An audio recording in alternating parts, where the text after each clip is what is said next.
Uma vez a gente tava falando sobre arquétipo, e eu não. E eu tava falando até com a Yasmin Brunet, porque a gente vê coisas do TikTok, assim, arquétipo, mas é muito superficial. Sim. E você é formada nisso, amor. Agora a gente foi direto na fonte.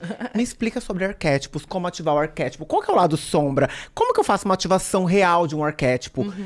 Quero saber tudo sobre arquétipo. Qual é o melhor arquétipo? Tem um pior? Tem um melhor? Então, quando a gente pensa em simbolismos, a gente está falando justamente de inconsciente. Então, a gente trabalha com a ideia de que todos nós temos uma alma, ou nós temos uma forma, enquanto sociedade, de entender algumas questões, e que se a gente falar essa língua universal, todo mundo vai entender. Então, existem símbolos naturais de poder.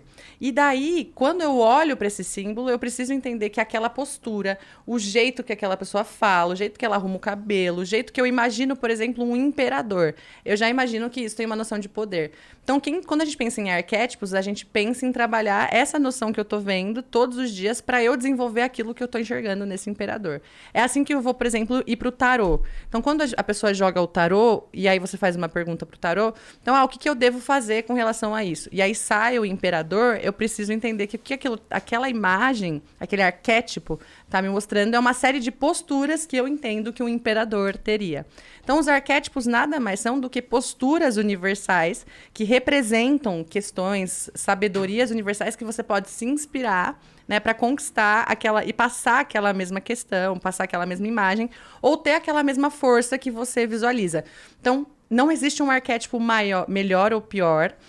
Existe aquele que tem mais a ver com você, então, pensando isso do ponto de vista dos 12 arquétipos, né? O mago, etc., o louco, que isso aqui é uma teoria específica. E existe o pessoal que gosta de usar isso de uma forma mais... eu decido. Então, por exemplo, eu quero passar uma imagem de poder e sensualidade. Então, eu posso pensar, por exemplo, no arquétipo da Cleópatra, me inspirar nela em termos de maquiagem, me inspirar nela em termos de pose, as cores usadas, porque aquilo me traz uma sensação de poder. Aí outras pessoas já vão falar em vibrar esse arquétipo, né, que é todo dia fazer mentalizações, se aprofundar nisso mesmo, como se você pudesse quase que entrar numa conexão com essa pessoa. E aí tem várias formas de enxergar, né? Tem pessoas que já vão passar até ver como uma divindade, que você pode acessar espiritualmente. Ou você pode entender que aquilo é um simbolismo de poder universal, né? Por exemplo, Marilyn Monroe. Então, será que ela tem um símbolo de sexualidade, sensualidade? Como que eu posso pegar isso aqui que é universal e usar para uma coisa que eu gostaria de transmitir, né? Então, quando eu quero ativar, eu quero vibrar. Então, supondo que eu quero ativar o... deixa eu pensar. O da maçã. Que é, tipo assim... O que eu faço olhando pra maçã? Como uma maçã? Sabe? Porque tem uns assim... o do Flamengo, o que eu faço? Sai o piano? Então, o que eu faço especificamente pra vibrar nessa energia? Eu vejo vídeos, eu ouço músicas. Onde que eu entro com ativações? Porque Cleópatra é tecnicamente mais fácil, porque você consegue ver série, você tem fotos. Mas quando é animal, quando é maçã, quando é umas coisas muito assim... Eu não sei analisar. Alternativas, assim. Tipo, ativo o do golfinho, o que eu faço? Então, não, eu também não, não sei tanto a fundo quando são esses mais diferentes. Mas o que eu acho que todo simbolismo trabalha é a ideia de você pensar na concepção daquilo, né? Então, a gente que trabalha com essa vertente de entender qualquer tipo de símbolo, astrologia, tarô, etc. Então, você vai pegar, isso aqui é um garfo, né? Tem até aquela obra de arte, isso aqui é um charuto. Só que você vai ter que olhar para isso para além daquilo, né? Para que isso serve? Para que isso já serviu? O que isso traz de bem para o meu corpo? O que eu sinto quando eu como isso? O que isso ajuda socialmente? Então, quando a gente fala em vibrar, é realmente tornar aquilo teu objeto de estudo, né? Tornar aquilo teu foco para você desenvolver essas questões que você precisa desenvolver. Então, no fundo, talvez não seja necessariamente o garfo que faça alguma coisa, mas o fato de você prestar atenção em todo o movimento feito com o garfo, entender que, sei lá, aquela garra vai te despertando a mesma garra por espelhamento e você consegue dar passos na tua vida prática, né? Então, eu acho que o arquétipo tem muito de você fazer essa imersão naquele símbolo para você entender como você usar aquilo de uma forma útil, né, no seu dia a dia.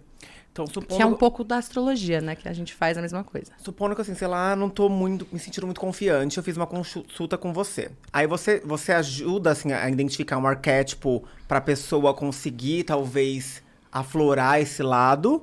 Ou, assim, você passa isso numa consulta, por exemplo?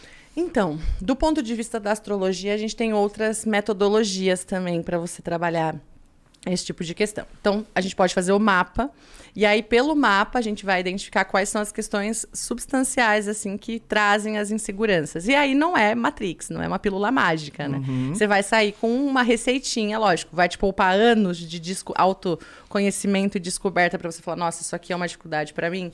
Então, o mapa, ele te poupa esse caminho de falar, eu tenho esse problema, agora eu preciso trabalhar isso aqui, né? E aí, você tem formas de lidar com isso. Você pode lidar com óleo essencial, que é trabalhar com aromaterapia. Você pode lidar com algum tipo de terapia alternativa. Que são? Tem a microfisioterapia, que eu acho bárbara, já ouviu falar? Não. Não é nem mística, ela é bem científica. É uma técnica francesa que entende que o nosso corpo, ele guarda as memórias da emoção. Então, via palpação, que é basicamente um toquinho assim, os profissionais conseguem identificar a data exata de quando aquela emoção ficou marcada no teu corpo, porque isso, posteriormente, evolui para doenças. Né? Então eles conseguem liberar do teu DNA essa marca da emoção que fica ali, né, te trazendo sempre aquele ciclo repetitivo. Porque aí cada vez que você vive uma experiência parecida, é como se você acessasse aquela emoção daquele trauma e viesse muito mais intenso. E essa linha de pesquisa diz que os traumas que vêm via DNA são de até 5 gerações para trás. Então, se tua bisavó viveu uma situação e ela tem um trauma com aquilo, quando você vive, parece que para você é o fim do mundo. Só que porque aquilo já tá no DNA da tua família para ser um problema, para ser uma dor. E essa técnica consegue tratar isso via palpação. É muito legal. É como se fosse um barra de Axis, só Então, que correndo no corpo? Só que não é tão místico, né? Porque como é uma técnica científica, eles vão, assim, eu não sei os cálculos que faz, porque é bem louco mesmo. Então, tipo, ela vai fazendo assim, 3 dias, 7 dias. Aí ela encontra aqui e fala, há 12 dias atrás você enfrentou um trauma que te deixou com, sei lá, uma sensação de paralisia, que deu, tipo, uma sensação de morte. Então, você pode ficar, por exemplo, como se você estivesse vivendo um luto, porque a sensação que você teve quando você viveu aquilo foi de morte, né? Sei lá, você teve um término, por exemplo. E aí, aquilo soou como uma morte pra você. Você pode, sei lá, por exemplo, ficar meses vivendo como se fosse um luto, uma dor. Aí, você pode entender até que tem um ancestral ali que já viveu um luto terrível, um término de relacionamento terrível. Então, você já tinha até mesmo uma pré-condição para aquilo ser tão trágico como foi. E aí, por exemplo, a micro te ajuda a trabalhar isso. Dependendo do caso, a gente vai identificando o melhor tratamento. Você pode ver até a própria constelação familiar, de tentar entender, né, na história da família qual que é o que está fazendo sentido ali, o que pode ser trabalhado. Então, depende muito do caso específico que a gente percebe que a pessoa precisa trabalhar na sessão.